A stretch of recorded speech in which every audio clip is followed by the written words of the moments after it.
లోక్సభ స్థానాలు ఉన్నాయి. అరే అమరావతి వద్దన్నోడు మీరు ఎట్ట గెలుస్తారని చెప్పి మేము అడుగుతా ఉన్నాం. ఇప్పటికీ భూ సమీకరణ 2వ విడత భూముల దగ్గర బ్యానర్లు పట్టుకుంటే అంబటి రాంబాబు వెళ్ళి అక్కడ నుంచొని లేదు వద్దు వద్దు అంటా ఉన్నారు.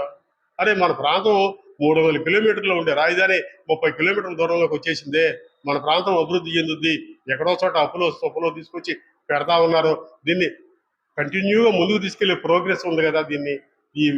దీన్ని కనుక అన్యాయం కనుక చేస్తే ఈ ప్రాంత ప్రజానీకం అన్యాయం అయిపోతారు. కాబట్టి ఈ గొడ్డల పార్టీని నిలువరించాలని రకరకాల ముసుగులతోటి, రకరకాల వేషధారణలతోటి, ఒకసారి ఏమో రైతులకు అన్యాయం జరిగిందని, ఒకసారి మహిళలకు అన్యాయం జరిగిందని, ఒకసారి నీటి ద్వారా అన్యాయం జరిగిందని వస్తా ఉన్నారు. మనం వాళ్ళ మాయలో పెడితే వీళ్ళు రాజధాని అడ్డుకుంటారు. రాజధాని అడ్డుకుంటే మన రైతాంగం, మన పిల్లలు, మన తల్లులు అంతా అన్యాయం అయిపోతారు.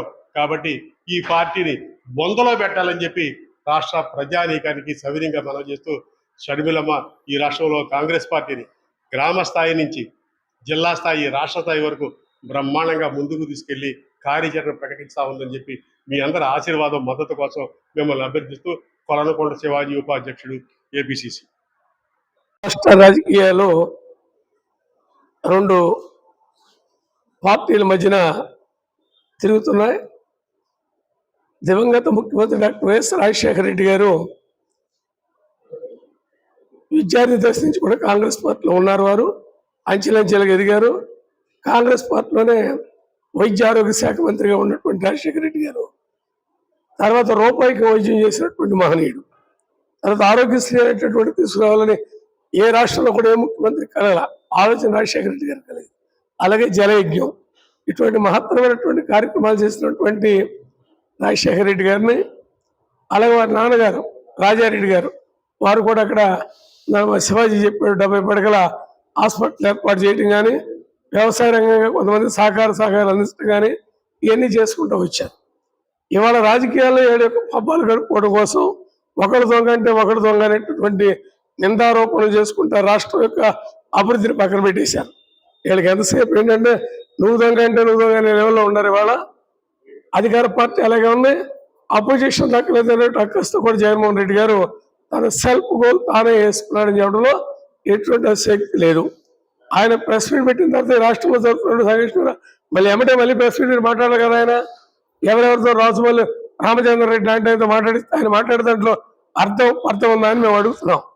అది మీ కూడా ఏంటి? కాంగ్రెస్ పార్టీకి దివంగత రాజశేఖర రెడ్డి గారిని, ఆ కుటుంబాన్ని అపహాస్యం చేయటం, అందులో షర్మిలారెడ్డి గారు ఏం మాట్లాడదని చెప్పంటే మీకు ఇంకిత జ్ఞానం ఉందని నేను అడుగుతున్నా. షర్మిలారెడ్డి గారు ఆవిడెప్పుడు స్పందించారు. ఏమని మా తాతగారికి చేశారు, మా నాన్నగారు ఇది చేశారు, వైఎస్ కుటుంబం ఈ రాష్ట్రానికి ఏం చేసిందో ఒకసారి వివరాలు చెప్పారు. అవన్నీ కూడా మర్చిపోయి వాళ్ళ స్వప్రయోజనాల కోసం, స్వార్థం కోసం వాడు చంద్రబాబు నాయుడు గారు అదే పని మీద ఉన్నారు, వాడు జగన్మోహన్ రెడ్డి గారు కూడా అదే పని మీద ఉన్నాడు. ఈ రాష్ట్రంలో ఏదైనా అపోజిషన్ పాత్ర పోషించే దమ్ము ధైర్యం ఉన్న పార్టీ ఏదంటే అది భారత జాతీయ కాంగ్రెస్ పార్టీని ఈ సందర్భంగా మనం చేస్తా. వీళ్ళెవరు కూడా రాష్ట్ర ప్రయోజనాలకు ఉపయోగపడే వాళ్ళు లేరు. అధికారం నిలబెట్టుకోవడం కోసం చంద్రబాబు నాయుడు గారు అధికారం ఎలా సంపాదించాలి, ఏమి నక్కజిత్తు నాకేలాగా జగన్మోహన్ రెడ్డి గారు, వీళ్ళిద్దరి మధ్య రాష్ట్ర ప్రజలు నలిగిపోతున్నారు. ఇవాళ పెట్రోల్ ధరలు పెరిగినాయి, డీజిల్ ధరలు పెరిగినాయి, వంట గ్యాస్ ధర పెరిగింది, సిఎన్జి గ్యాస్ ధర పెరిగింది. అదేమైనా మాట్లాడుతున్నారండి వీళ్ళు? జగన్మోహన్ రెడ్డి గారు కానీ, చంద్రబాబు నాయుడు గారు కానీ, పవన్ కళ్యాణ్ గారు కానీ, ఈ రాష్ట్రంలో బీజేపీ నాయకులు గారు మాట్లాడుతున్నారా? వీళ్ళకి ఎంతసేపు కూడా అధికారం కావాలి, పదవులు నిలబెట్టుకోవాలి, ఇంకో వాళ్ళ అధికారంలో రావటానికి ఏం చేయాలని కుట్రలో ఉన్నారు వీళ్ళు. రాజశేఖర రెడ్డి గారు చనిపోయింది ఎప్పుడు? ఆనాడు రాజశేఖర రెడ్డి గారు మరణం తర్వాత జగన్మోహన్ రెడ్డి గారు అధికారంలోకి వచ్చారు. వచ్చిన తర్వాత 19 నుంచి 2024 వరకు నాన్నగారు మరణం మీద మీరు ఏం చేశారు? లేదు, మీరు అధికారంలో లేనప్పుడు చంద్రబాబు నాయుడు గారు ముఖ్యమంత్రిగా ఉన్న టైంలో మీ బాబాయ్ గారు మటయ్యారు కడపలో. దానికి కర్త కర్మ ఎవరు చనిపోయిన అడిగితే కడపలో చెబుతారు. ఎన్ని కూడా తీసుకొచ్చి కాంగ్రెస్ చుట్టేయాలనేటటువంటిది క్షమించడం లేదు. రెండోసారి ఈ టైప్ ఆఫ్ విధానాలు చేస్తే మేము ప్రజా పోరాటం చేయడం కూడా వెనకడం. షర్మిలారెడ్డి గారి నాయకత్వంలో ఈ రాష్ట్రంలో కాంగ్రెస్ పార్టీ పూర్వ వైభవాన్ని సంతరించుకుంటుంది. ఆనాడు 2004లో రాజశేఖర రెడ్డి గారు ఎలా అయితే ఈ రాష్ట్రానికి ముఖ్యమంత్రి అయ్యారు, ఆవిడ నాయకత్వంలో కూడా ఇవాళ ఈ రాష్ట్రానికి కూడా ముఖ్యమంత్రి అవుతుంది కూడా మేము ధీమా వ్యక్తం చేస్తున్నాం.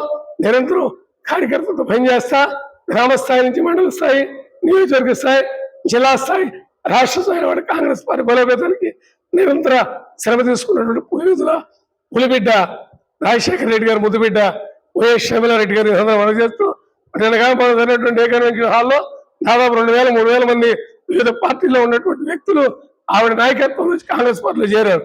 That is Congress party. ఇవాళ లవణంలో కాదన్నా కూడా దేశ స్థాయిలో రాహుల్ గాంధీ గారు 100 సీట్లతో ఇవాళ పార్లమెంట్ అపోజిషన్ పార్టీ లీడర్ గా పనిచేస్తున్నారు. వాళ్ళ కాంగ్రెస్ ఇక్కడ బలహీనం వల్ల బలపడుతుంది. ఇవాళ కేరళలో అధికారంలోకి వచ్చాం. ఇవాళ మా మద్దతుతో ఇవాళ విజయ్ గారు అక్కడ తమిళనాడు రాష్ట్రాన్ని ఇచ్చేస్తున్నారు. ఇవాళ హిమాచల్ ప్రదేశ్ లో ఉన్నాం మేము, అలాగే కర్ణాటకలో ఉంది, తెలంగాణలో ఉంది, రేపు ఆంధ్ర రాష్ట్రంలో కూడా కాంగ్రెస్ వస్తుంది. దీన్ని ఎవరు ఆపలేరు. 1000 మంది మోడీలు వచ్చినా, 10,000 మంది అమిత్ షాలు వచ్చినా, లేకపోతే జగన్ 10,000 మంది వచ్చినా, చంద్రబాబు నాయుడు 10,000 మంది వచ్చినా, లేకపోతే పవన్ కళ్యాణ్ 10,000 మంది వచ్చినా, కాంగ్రెస్ పార్టీ రాష్ట్రంలో అధికారాన్ని 2029లో చేపడుతున్నారు. సందర్భంగా మీకు సవ్యంగా మనం చేస్తున్నాం.